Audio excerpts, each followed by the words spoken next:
Ampuliriza nkulamusiza nnyo era Mukama ne mmwebaza tusobozesezza okuddamu okuwuliziganya okuva ku mulundi guli lwe twasembayo. Nga bwe naleka nkutegeezezza nti siimala ennaku nga nkomyewo okukuweereza, ndabika nkituukiriza kubanga nze wuuyo. Mu ngalo zange nkuttemu ekitabo ekipya obupya ate nga kinyuvu nnyo nnyini ddala, wabula munansaasira wadde nkirina si kye ngenda okubasosootolera olwaleero. Nalowoozezza nga kijja kuba kirungi singa nsooka ne mbamalirayo ekitabo ekkatala ly'olugendo eky'omulundi ogwokubiri kye twali twawummuza olw'ensonga eziteebereka ezaatuwaliriza okukiyimiriza mu kaseera ako we twakiyimiriza. Naye nga leero nzize nakyo kyali kibulayo essuula nga nnya zokka bwe ziti, ate nga tekiba kirungi omuntu okumukomya mu kkubo wakati. Jjukira ekitabo kyo nga kyo kiyitibwa ekkatala ly'olugendo. Kale bw'otandika olugendo n'olutalutuusa ndowooza tekiba kirungi. So mbasabisa kisa munzikirize mu bbanga ttono nnyo, mu nnaku ntono nnyo, zino essuula ezaali zibulayo tuwunzike ekitabo kino nziwaawaanye mpola mpola bwe nzimala ate mbasoosootolere ekitabo ekirala kye tugenda okutambula nakyo. Wabula olw'okuba tumbadde tumaze ekiseera kinene ng'ekitabo kino ekkatala ly'olugendo eky'omulundi ogwokubiri nga tetukisoma, nkakasa nga sibuusabuusa nti abasinga twerabira wa gye twayita, wa we twakoma, ate nga kitegeerekeka. So mbasaba munzikirize mu ddakiika ng'emu bbiri era mbajjukizeeko ku biki gye twalabira emabega tusobole okugoberera ebyaleero obulungi. Ekitabo kino ekkatala ly'olugendo 2 y'ennyongerereza y'ekitabo kiri kye twasoma ekkatala ly'olugendo eky'omulundi ogusooka, nga na kino kikwata ku bulamu bw'omulenzi Kewerimidde Yozefu. Tujjukira ensi gye yazaalibwa, ebyatuukayo nga batemudde abeewaabwe, n'addukayo n'asenga mu nsi endala eyaaya yalimu n'abakyala gwe baatemula, eyo nawe n'addukayo n'asenga ku kizinga ky'emuti. Era ebyo eby'ekizinga ky'emuti kati bye tulabira mu kitabo kino ekkatala ly'olugendo eky'omulundi ogwokubiri. Essula gye twakomako yali ya 13 era ng'eyo omuwandiisi yagiwa omutwe oba erinnya erya nsimattuka okutemebwako omutwe. Era nga mu ssuula eyo munnaffe Kewerimidde yasiibula ensi oba ekizinga kya muti ekyali kikulembera omusajja Nantabwekebera Gwiso. Ndowooza erinnya ly'omu olujjukira nti Gwiso ye yali taata w'omuwala Maaso eyali yeeyagala ne mwana mulenzi ono Kewerimidde. Ebyo ndowooza mubijjukira. So Kewerimidde bwe yasiibula n'ajja n'asisinkana munne Lwanyaaga n'abaako byamuwa okwali ne maapu. Kye mulina okujjukira nti Kewerimidde mu kusiibula yali ayolekera ensi ya Mpewere kubanga kyali kitegeerekese nti ensi eyo ey'ebuwanga yali eri mu kukola nteekateeka ez'okulumba ensi y'abangisi banno eyali ekulembera Wantwatwa. Si byangu nnyo okujjukira naye mbasaba munyambe mu bijjukire nneme kumala budde bungi nga mbibajjukiza ate tusobole okweyongerayo. Era mu ssuula eyo bye twalaba ng'amaze okuweebwa maapu ng'aweereddwa n'akatambaala akaalimu ebyalimu, bw'atyo omukulu Kewerimidde n'abuukira embalaasi n'eyongerayo mu nsi ya Mpewere. Mubijjukidde ebyo? Era mu nsi ya Mpewere eyo gye yasinkana omukulu Kasigo eyali mbega wa Lwanyaaga, ne batetenkanya nga bwe baatetenkanya ne beesolesa bulungi mu nsi eyo. Awava omutwe gw'essuula eyo nsimattuka okutemwako omutwe, oluvannyuma lw'okuyingira mu nsi eyo baali baagala okutta Kewerimidde, baali baagala kumutemula nga bamuvunaana okusaalimbira mu matwale, naye Kasigo ye yamuwonya. Ndowooza eyo mubijjukidde. Kino nkikoze okusobola okusiigira bannaffe abapya ekifaananyi eky'ekitabo kye twagala okumaliriza. Naffe abakadde tusobole okujjukira wa gye twayita na wa gye twakoma. Bannange, mbasaba munzikirize ebyo mbiwumbireko awo. Atajjukidde bulungi onansaasira, naye oyinza okuddayo n'owuliriza essuula ebbiri ze twasembayo. Playlist weeri eriko ekkatala ly'olugendo 2 esobola okugenda n'oddamu n'owuliriza ekitundu ekyo oba ebitundu ebyo n'osobola okugoberera bye tugendako obulungi. Essula gye ndeese olwaleero ssula ya 14 era ngeri wansi w'omutwe balabe bange mbattira ku ngalo ng'enkukunyi. Katweyongereyo.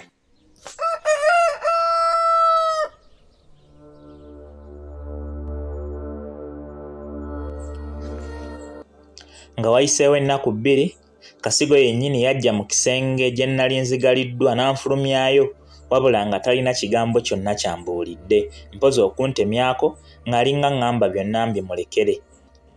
Olw'okuba nali nakubibwa bubi nnyo ekituufu nali sinnaba kutereera bwe wabo baali bampaddeko ku bujjanjabi obusaamusaamu. Nga tufuluma ku mulyango twasangawo omukulu oli gwe nali ntegeddeko eryakiyindiru nga yeesigamye ekisenge akommonta taaba nga n'ekigere kye akitadde ku mutwe gw'omuwala oli Linda eyali afukamiziddwa wansi. Essajja lino bwe lyali lifundikirwa okukommonta taaba akatundu akaali kasigaddewo lyakazikiza ate oluvannyuma ne likakuba mu ttama.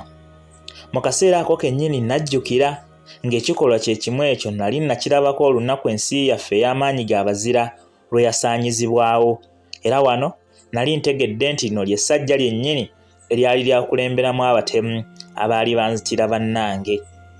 Nawulira nga ntuyira olw'ekiruyi ekyandi ku mutima wabula nga nkyalina okukuuma obukkakkamu okusobola okuggusa buli kimu obulungi.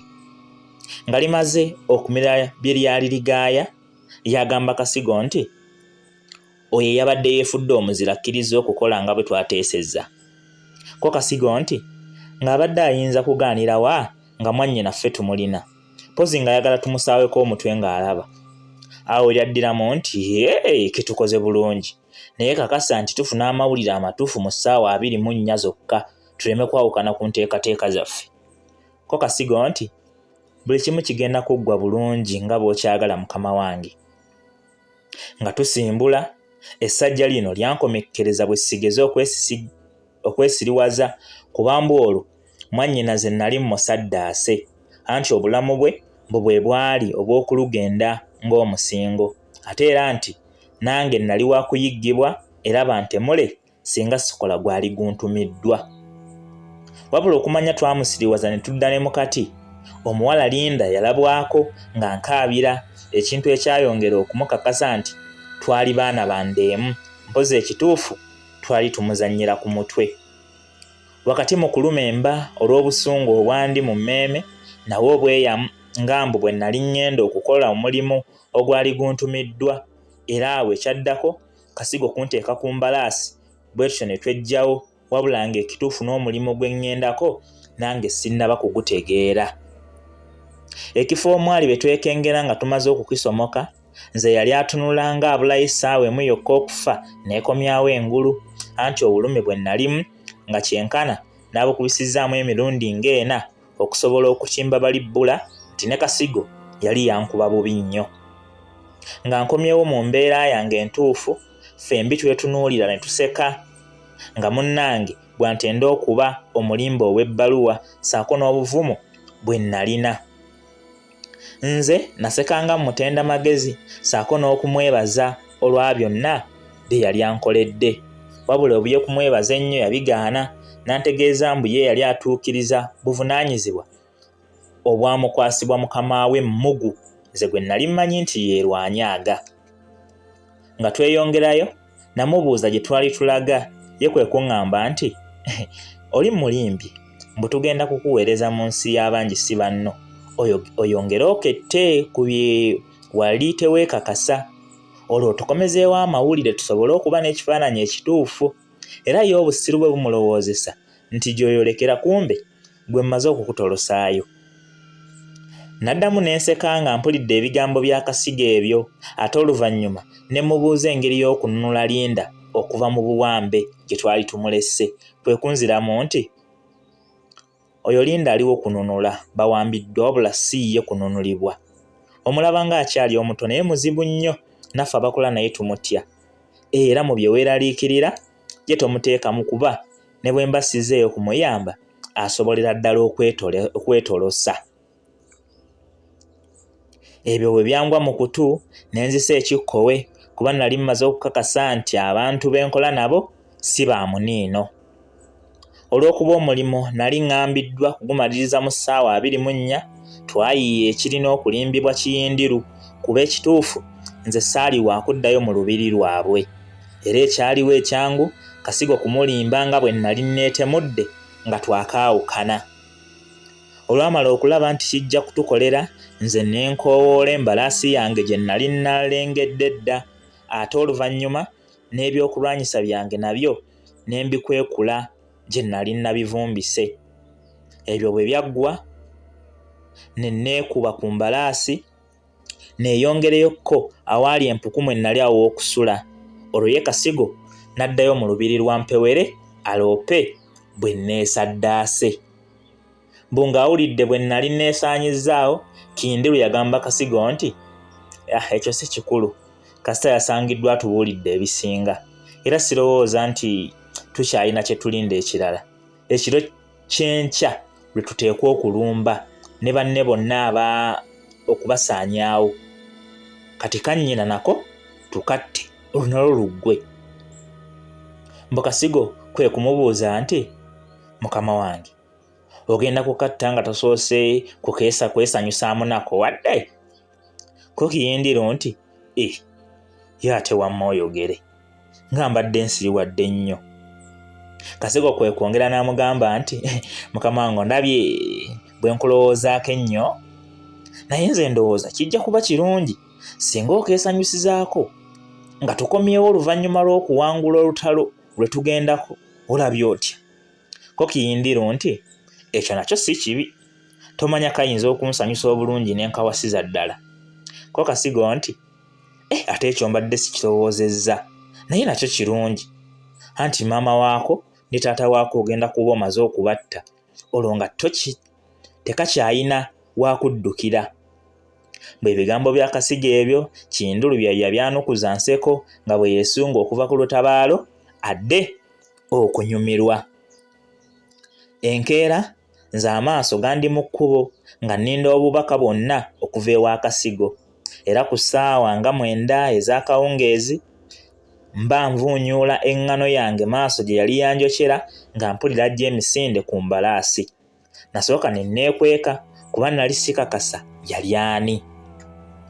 Bwe yatuuka okumpi n'empuku Kasigo mwe yali andagidde okulindira n'ayimirira.